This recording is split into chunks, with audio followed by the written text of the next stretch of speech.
Hi, this is a introduction video where I'm gonna introduce the root network concept we have in the solution. This is quite vital to know how this concept works because it's kind of the foundation for everything else. So I have created this little presentation here where I'm going to try to explain how it works and how it's modeled underneath. And all the presentation I do, I have put on the GitHub under this OpenFTTH overview slides, and all the slides you see in the videos will be there, so you can open them up and look at them if you want. It's a public repository, so you can just go in and yeah, open them up. Okay, so the root network. Um, The root network in the system is actually extremely simple. Um, it consists of two elements, two types or entities, something called a root segment and something called a root node. And they are connected together in a graph structure. So every time you have a root segment, you will always have a root node in both ends. It's important when the functionality where the planner is sitting and draw this root network, that it's possible for them to create something that is not, following these rules, like the rules of a graph. So when he sit and draw, for example, a root segment, we make sure there's always a root node in both ends and stuff like that. So they don't have to think about that. So, but that's not detail. Forget about that right now. The root network is it represents, for example, a underground route, like a trench. They dig down and they put a lot of stuff in, and each node it can represent everything from central office, cabinets, uh, junction point where conduits are connected to each other, um, connections to the customers, and so forth. So inside one of these can be a lot. Yeah, actually here you can see an example of a route. So this is an underground route, and you can see inside this route, inside this trench, they put some pipe, some some conduits, also known as micro conduits or multi conduits, and they come in many flavors. This is an example from a catalog,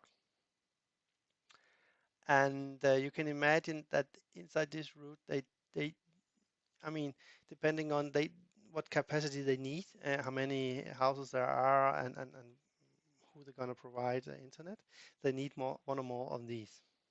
So, but in the system, when we're talking the geographical part of the system, it's just one line. And then when you click on this line, you can get an overview of what's inside this this route.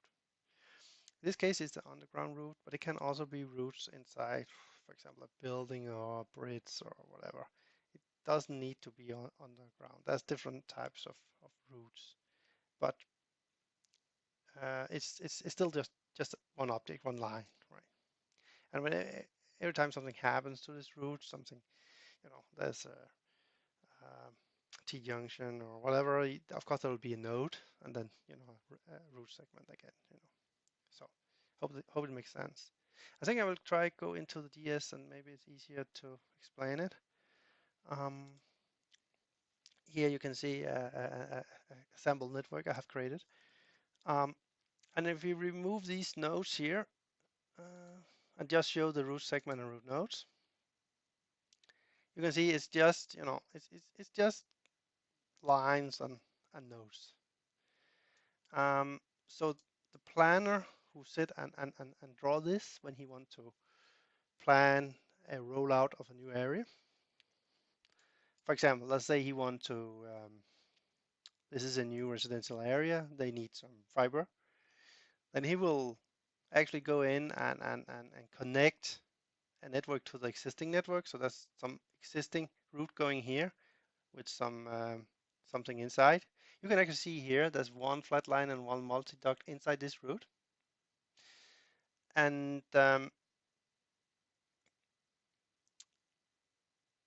yeah, then he will actually make a node. He will split this route actually, and maybe put some route downs here and place a cabinet and connect the houses. So he start by drawing the route, and then he will after that put things into the route. What pipes he want, what cabinets, and all that stuff.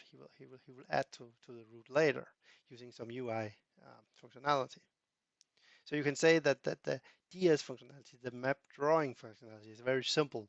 It's just a matter of being able to create routes and route nodes or extend the existing route network. And actually, we will create the route nodes for him. There's no need for him to do that. So every time he draws something here, we create these automatically. And then later he can click on them and decide what should be put into them. So you can say that the drawing functionality, the sketch functionality is actually very, very simple. And the reason we do it like this is because it's because of experience with different types of systems. And some systems, they work like this, where you actually you just draw the route in the DS, and then after that you tell what's inside the route. And some system work like you have to actually draw all the pipes and all the cables and stuff like that inside the DS. But you can imagine if you have a route here, maybe with could be maybe 10 multi-ducts, multi uh, you know conduits with conduits inside it, and each of them maybe have 10 conduits. So now we have like 100 small conduits in this trench, and inside these are blown fiber cables. So it will be a lot of objects. So it will be very difficult to get the system to perform and for the user to get an overview of things if they have to sit and draw all these objects inside the DS system. So instead, we just draw the trends, the route, the underground route. And then later he will decide what to put inside it. Okay, so that's the principle. I can shortly introduce you to some of these symbols because we're gonna use them in these videos. Here we have a central office. This is building.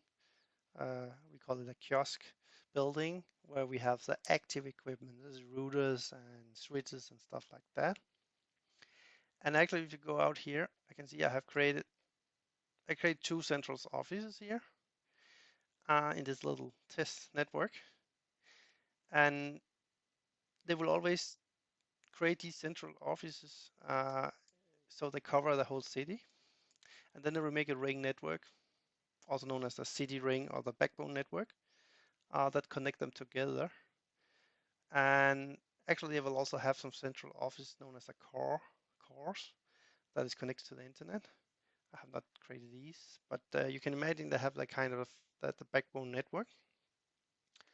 And the idea with the backbone network is, of course, if someone take over something here, there will still be signal up to these guys here will still have the signal, because otherwise all the customer connecting to a central office will lose their signal, so they lose their internet and TV and telephony, and this is not good. so it's important that there's a reliable network connecting these. But it works the same. It's just the trends around here where they have put some multi conduits inside, and then they have blown some cable between each central office to each other to kind of provide these with internet signals and so forth, TV signals. Then from a central office, they will kind of have a network that goes out to all the customer. So from here, it's not a ring anymore. So if someone take over here, you can imagine all these customers will lose their internet. We have to be able to fix that fast. But it works typical that they place some bigger cabinets, something called flex points. So they will have a pipe system going down here. They blow some cables down to this, fiber cables. And from this guy, inside this guy, they will have something called splitters. And from here, they will blow to something called splice points, customer cabinets. And from these, they will blow the cable through some pipe system that goes into each house. So the idea is that this guy here has the active equipment, so it has, it needs power. But the rest of the net from this guy to the customer is completely passive. We call it a passive optical network. And needs no power. So these cabinets, they are just, there's no power in them. And then at some point you end inside the customer premises. You'll have some equipment in there, what we call known as ONT or CPE. It stands for customer premises equipment, or optical net termination equipment, which is a little box the customer has in his house where the fiber cable goes into. And from there, he can connect to the routers and computers and TV and stuff like that. So this is how it works. If you see here, you can see there's two types of houses, symbols. And this is like, the small one here is known as SDUs, single dwelling units. So it's just one unit inside, is one, there's one fiber connection going in there. These are what we call the multi-dwelling units, which means it's some kind of condominium or something where we put some cable in, and then many customers are connected to that fiber cable. So it's some bigger fiber cables we put in here.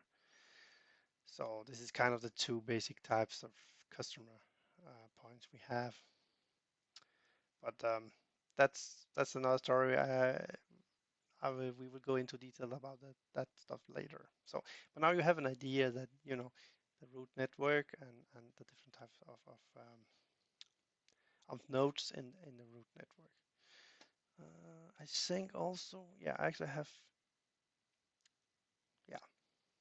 I don't know if this is gonna make you more confused than necessary, but the root nodes, what's inside these root nodes can, of course, be many things. It can be, as I said, cabinets. It can be a central office. That's also just a point in the network, and it can be different kind of junction point. Actually, the most complex part of the system is the junctions with the pipes, the pipe junctions, because this is actually where you have many possibilities to open up the pipes and connect them in different ways.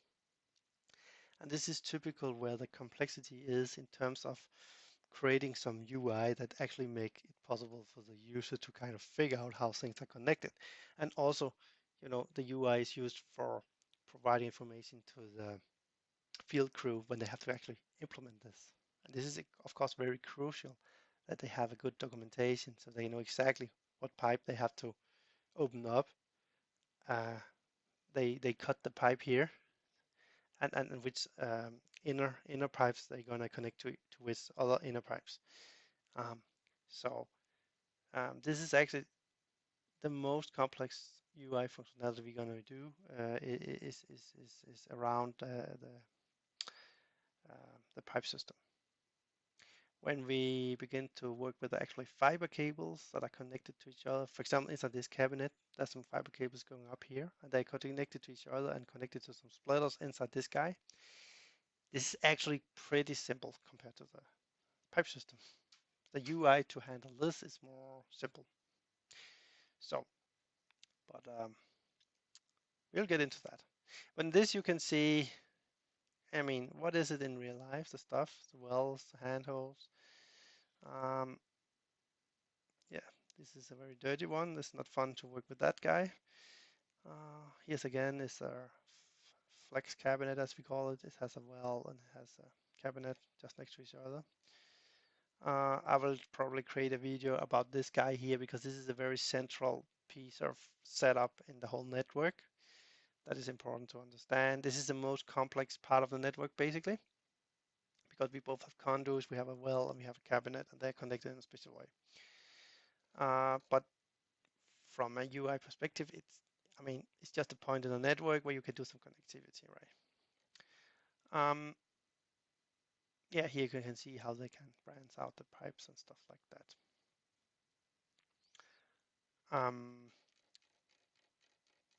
I think this should be enough for an overview of the root network. I will not go into detail about the different types of nodes and the different types of things you can put inside the root network in this video. Actually, there's another service who handle that. It's the equipment service. So there's a mapping service who handle the basic root network. But when we begin to kind of interact with the equipment that inside the root network, is another web service that deals with that. So, and I think I'm gonna explain that in another video. Well, this was a bit messy presentation, I know, but I hope it gives you a bit of an idea how this root network concept works in the system, and why it's made like this. You know, that the reason we do this is because we want to only draw the stuff that has a geographical extent. We don't want to draw all the equipments like all these in the DS because it's become very messy and difficult to work with.